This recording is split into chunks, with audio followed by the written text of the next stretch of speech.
kita mulai pembelajaran, ada baiknya kita berdoa dulu. Nah, anak-anak ibu minta kepada Pinta untuk memimpin kita dalam doa. Jadi sebelum kita memulai pembelajaran, baiknya kita berdoa. Doa dimulai. Doa selesai. Baik, terima kasih Pinta. Kira-kira yang tidak hadir pada hari ini siapa ya? Johnny, Bu. Kenapa dia tidak hadir? Nggak tahu, Bu. Nggak ada keterangan, Bu. Katanya, Bu. Oh, sakit ya? Kucingnya melahirkan, Bu. Baiklah jika begitu. Oke. Adik-adik sekalian tahu kita mau belajar apa hari ini? Mitigasi dan adaptasi bencana, Bu. Oke. Kita hari ini akan belajar mitigasi dan adaptasi kebencanaan.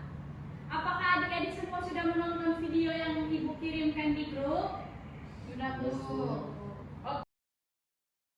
Oke, sebelum kita mulai pembelajaran kita hari ini, Ibu mau bertanya. Adik-adik sekalian, siapa di sini yang pernah merasakan gempa? Angkat tangan. Saya, Bu. Oke, terima kasih. Semua sudah pernah merasakan gempa ya. Jadi Ibu di sini mau nanya sama Edo lah.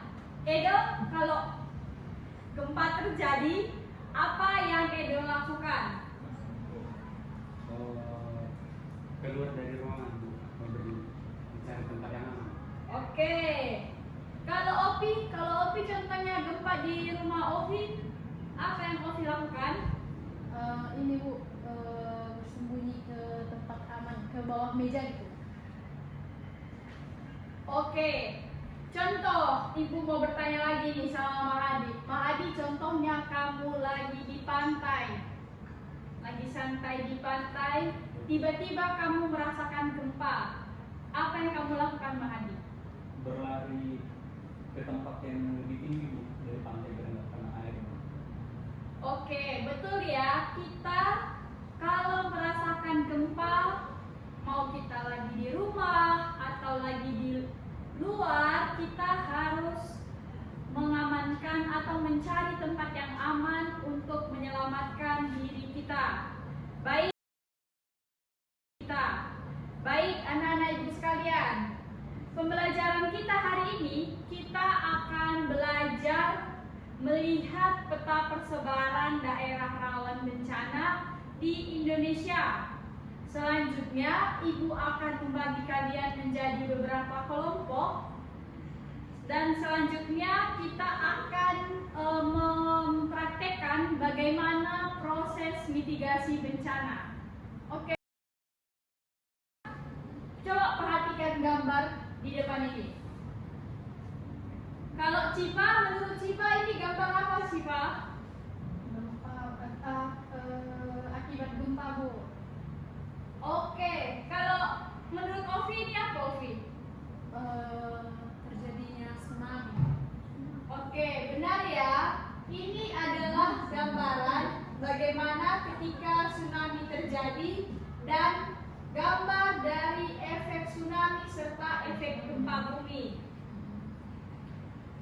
Baik, selanjutnya bisa adik-adik lihat gambar di depan ini adalah sebuah peta indeks rawan bencana Indonesia.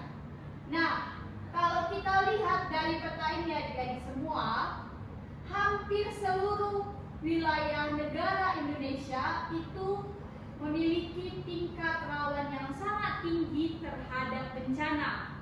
Ada yang tahu mengapa? Minggu lalu sudah Ibu jelaskan mengapa Indonesia bisa sangat rawan bencana. Cipa, kenapa Cipa? Karena Indonesia itu ada di cincin api Pasifik. Betul sekali, karena negara Indonesia terletak di cincin api Pasifik. Dan negara Indonesia ini adik-adik sekalian terletak di zona pertemuan lempeng tektonik. Baik, coba Rizky bantu Ibu bacakan apa itu pengertian bencana. Baik, karena Rizky tidak nampak kepada Mahadi, coba Mahadi bacakan. Bencana adalah peristiwa yang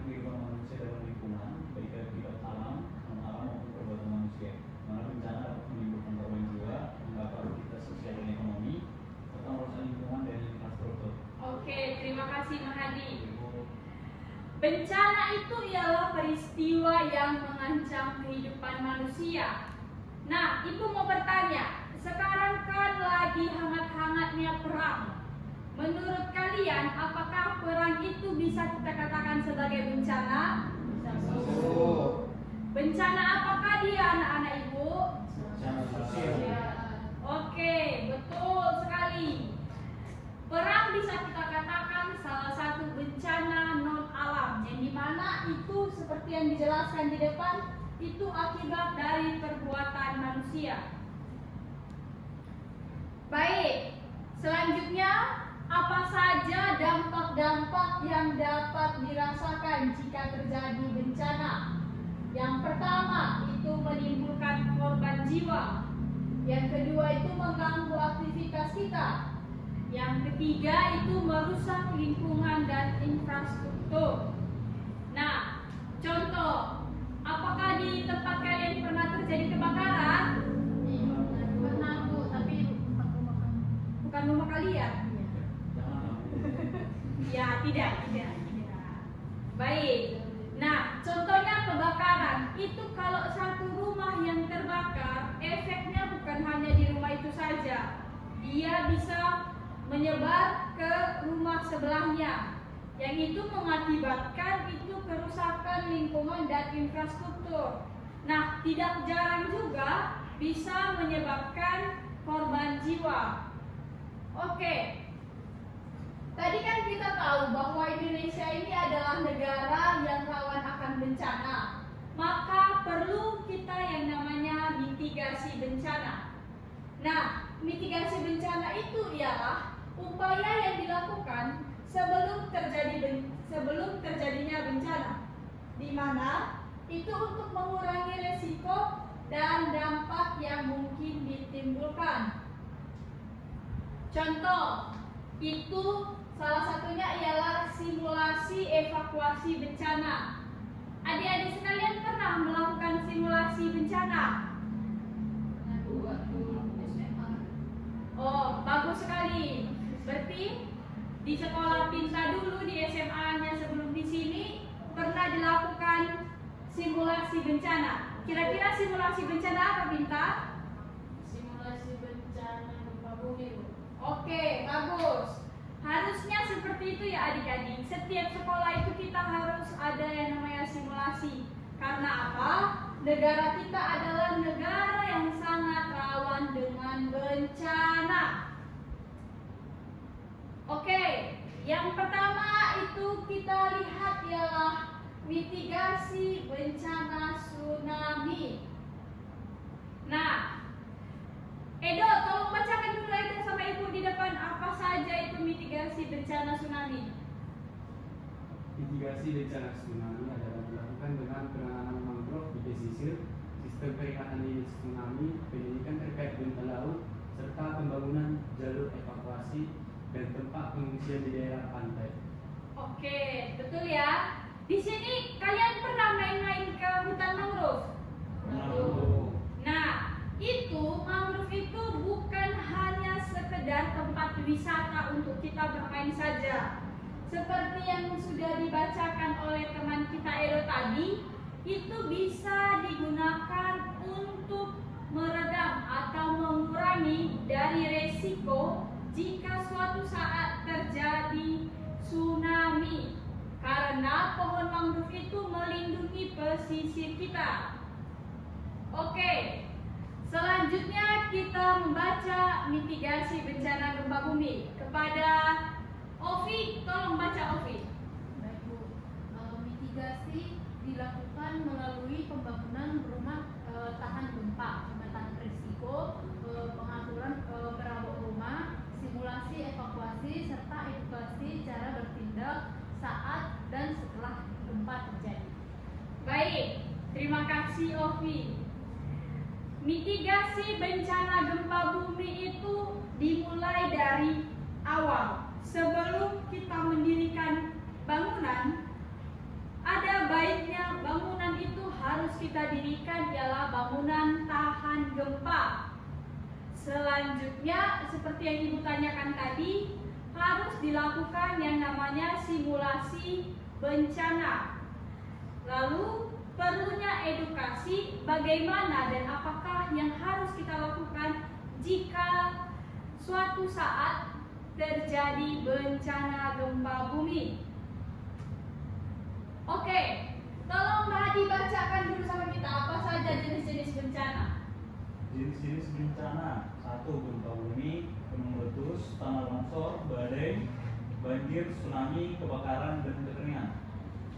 Oke, terima kasih. Jadi ada 8 jenis bencana yang Ibu tampilkan di sini. Ibu meminta siapa di sini di antara kalian yang pernah mengalami salah satu bencana yang ada di depan ini, lalu apa yang kalian lakukan? Ibu tanya dulu sama Rizky. Rizky pernah alami banjir, Rizky? Pernah, Bu. Kalau terjadi banjir di rumah Rizky, apa yang Rizky lakukan pertama? Yang pertama menyelamatkan barang-barang berharga. Lalu? Mengungsi, Bu, ke tempat yang lebih dataran tinggi, yang nggak kena banjir. Oke, terima kasih Rizky. Betul ya, contohnya kita mengalami banjir. Jangan itu yang pertama kita selamatkan TV, kulkas. Yang pertama kita selamatkan adalah surat-surat penting. Contohnya surat tanah, BPKB motor, ataupun ijazah. Jadi kita harus menyiapkan itu di satu tempat. Nah, baru kita menyelamatkan yang terpenting adalah nyawa kita masing-masing. Oke, mari kita lanjutkan. Asyifa tolong bacakan salah satu itu dampak fisik bencana. Oke, terima kasih Asyifa. Jadi dampak fisik bencana itu yang pertama kerusakan bangunan, yang kedua kerusakan lahan. Siapa di sini yang tinggalnya dekat Gunung Sinabung? Rizky, Bu. Opi, oke Opi. Opi kan tinggalnya dekat Gunung Sinabung sana. Pernah Opi merasakan gempa kalau gunung itu udah mau erupsi dia ada getarannya? Pernah Opi rasakan? Pernah, Bu. Nah, apakah di kampung Opi ada Opi lihat rumah-rumah yang hancur, dia retak-retak, terus lahannya sudah rusak gara-gara gempa itu? Adakah Opi? Ada, Bu. Oke, terima kasih Ovi. Selanjutnya dampak sosial itu korban jiwa dan kehilangan tempat tinggal. Selanjutnya itu ada dampak ekonomi yaitu kerugian materi dan gangguan distribusi. Selanjutnya itu dampak lingkungan yaitu pencemaran dan kerusakan habitat. Oke, anak-anak Ibu. Ibu sudah sejauh ini menjelaskan. Dari anak-anak Ibu adakah yang ingin bertanya?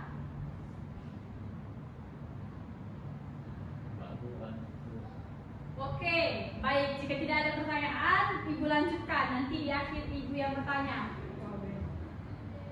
Oke.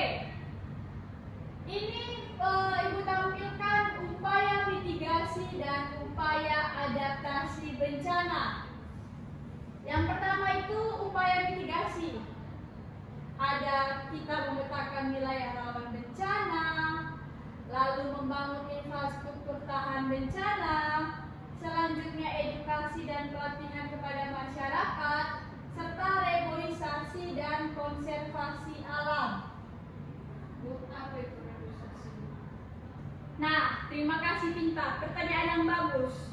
Di sini ada yang bisa jawab. Apa itu reboisasi? Tidak, Bu. Hutan kembali, Bu. Betul sekali Rizky. Reboisasi adalah penanaman hutan kembali.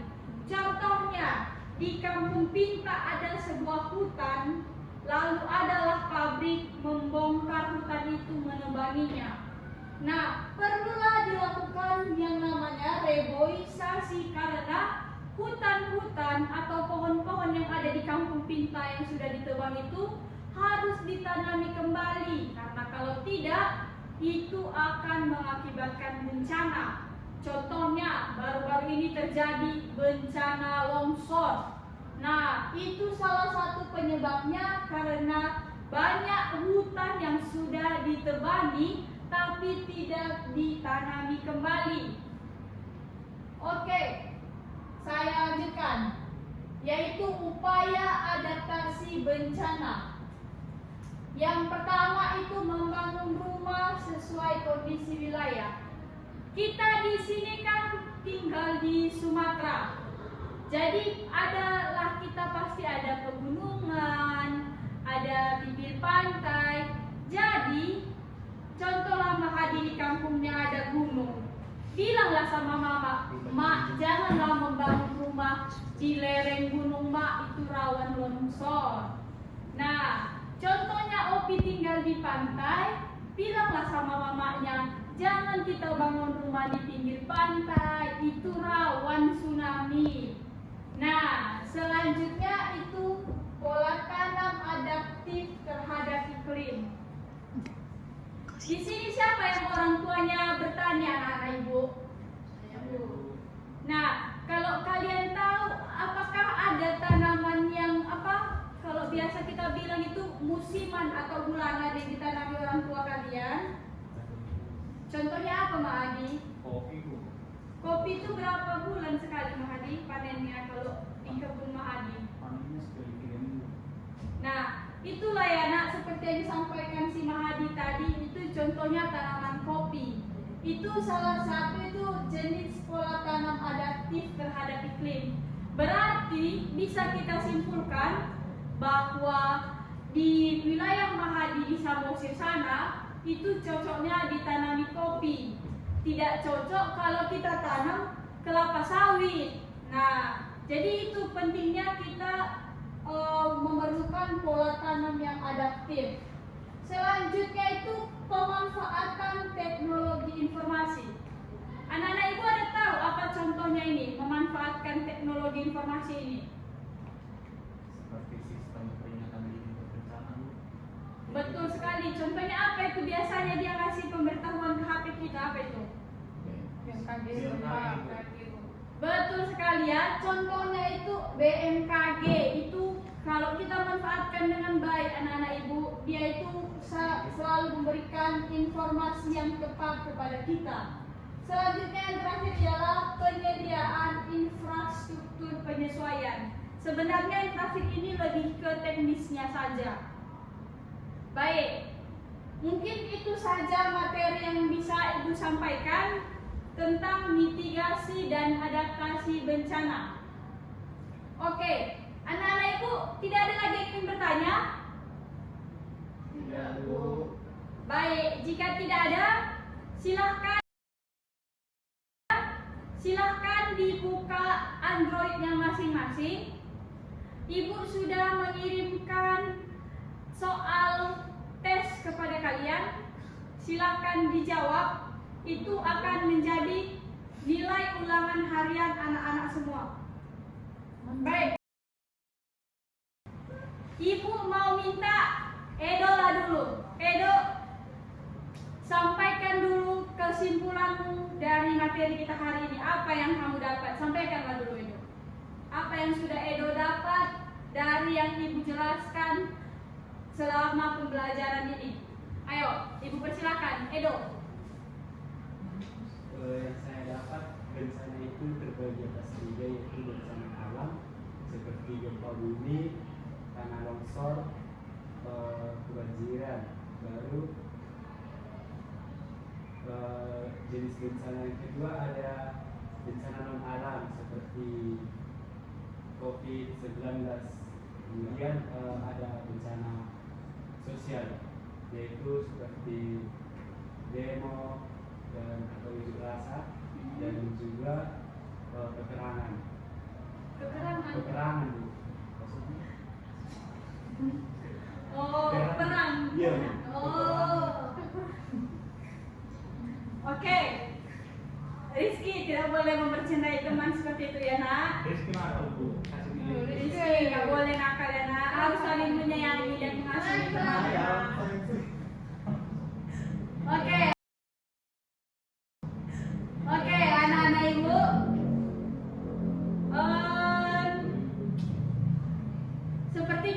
sudah cukup ini ya, kalian sudah cukup paham materinya, maka Ibu akan mengirimkan ke kalian sebuah lembar kerja yang akan kita bahas bersama minggu depan.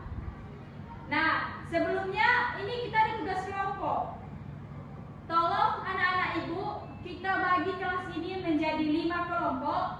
Nanti masing-masing kelompok Ibu minta menjelaskan materi tentang mitigasi dan adaptasi bencana dari salah satu bencana yang mereka pilih. Oke, yang pertama Syifa sama Edo satu kelompok ya, nanti kalian bahas bencana tsunami. Kalau Rizky sama Mahadi nanti membahas bencana gunung meletus. Baru nanti Opi dan Pinta itu membahas bencana banjir. Nanti si Joni membahas bencana kekeringan. Bisa anak Ibu? Bisa, Bu. Oke, baik. Oke. Demikianlah presentasi dan penjelasan materi dari Ibu hari ini. Sebelum kita pulang ke rumah kita masing-masing, Asyifa tolong bawa kita ke dalam doa untuk pulang. Yuk. Baik, sebelum mengakhiri kegiatan pada hari ini, kita berdoa menurut agama dan kepercayaan kita masing-masing. Berdoa dimulai. Berdoa selesai. Baik. Demikianlah materi Ibu hari ini. Terima kasih dan sampai jumpa di minggu yang akan datang. Terima kasih Bu.